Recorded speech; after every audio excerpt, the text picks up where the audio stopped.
Ganito ba kayo guys mag-adobo ng paa ng manok? Na kalimutan kong kuhanan yung simula.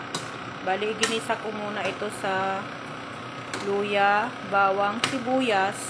Saka ko nilagay yung pinakuluan ko na dating Adidas paaba. Tapos nilagyan ko ng cinnamon bark at dahon ng laurel para mabango siya. Saka star anise. Ayan, saka paminta. At ngayon, ilalagay na natin ang nakakapagpa-sarap lalo ng adobong paa.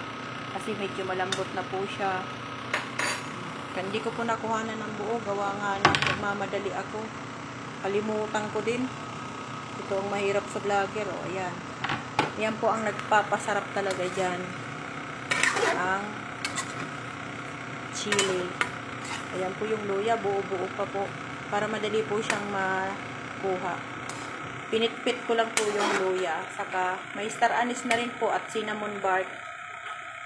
Para po kaya po ako naglalagay ng cinnamon bark. Para po mabango po yung pagka-adobo niya. Style Chinese po. Kasi may mga Chinese, pag nagluluto, nilalagyan ng star anise at cinnamon bark para mabango siya. Yan lang po for today's video. Sana patuloy niyo pong panoorin ang aking mga video. Thank you. Bye-bye. Yung finish na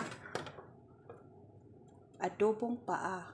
Ayan po. Pinatuyo ko po siya. Kunti lang po yung mamasa-masa lang pong kunti. Ayan. Ang sarap po niyan guys. As in, ang sarap-sarap.